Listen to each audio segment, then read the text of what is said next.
spent $600 on a leadership course last year because the instructor used the phrase servant leadership 17 times in the promotional video. I printed out the workbook and never opened it. What I'm about to tell you could decide whether you spend the next 5 years being managed or the next 5 years being manipulated. Look at your screen right now. That knot in your stomach when your boss's name pops up on Slack.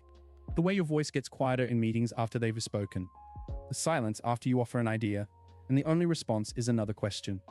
You are becoming the person who shrinks into corners, who pre-writes apologies in your head before you even send the email.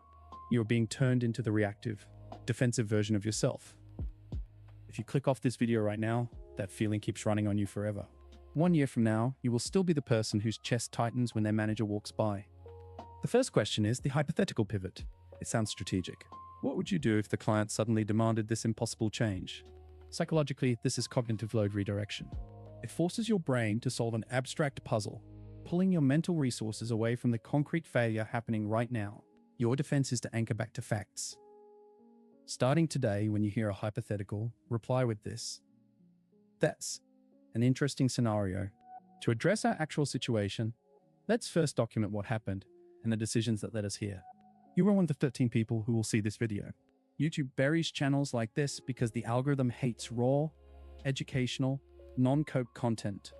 So drop a comment, anything, cooked, real, an emoji. So the algorithm knows actual people are here. That's how this channel survives. The second question is the burden shifting why. Why was this risk anticipated? This is the fundamental attribution error, weaponized. The manager frames the outcome as your personal failure of foresight, ignoring their role in the mess. It places the entire burden of proof on you.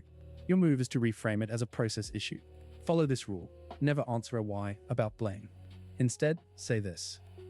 The vetting followed the agreed process. To improve, we should review our checklist together and see what resources or approvals were missing. Look up. Are you doing this right now?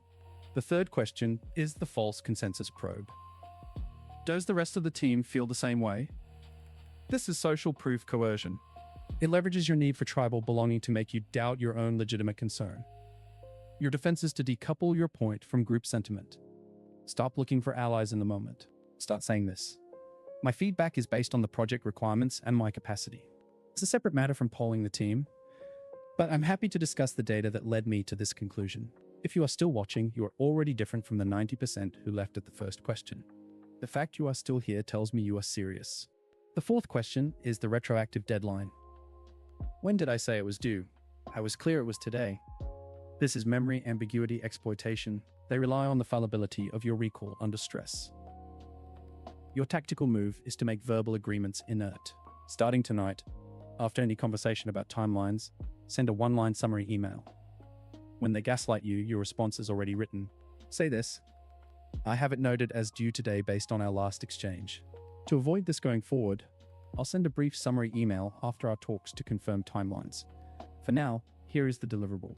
The fifth question is the credit phishing compliment. This one will make you uncomfortable because you've mistaken it for praise. This turned out great. How exactly did you pull it off? Psychologically, this is reward-based interrogation. The dopamine hit from the compliment lowers your defensive guards, so you overshare the shortcuts and sacrifices you made. They then use that to codify your unsustainable heroism as the new standard. Your rule is to accept the thanks, but describe the work as process, not personal magic. Reply with this. Thank you. It required aligning with the standard escalation protocol and utilizing the approved emergency channels. I can document the steps for the team playbook if that would be helpful. Thanks to my 3 subscribers. What a legend. Be the fourth. Hit subscribe. It keeps me motivated to make these instead of staring at a wall.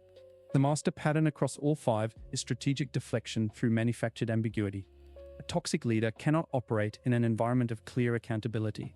Their control depends on you living in the fog of their creation. Your power lies in consistently returning the conversation to process, documentation, and the present facts.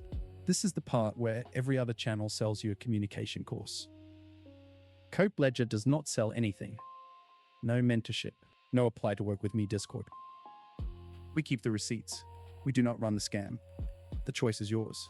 Stay in the fog, or become the person who anchors every conversation to the facts.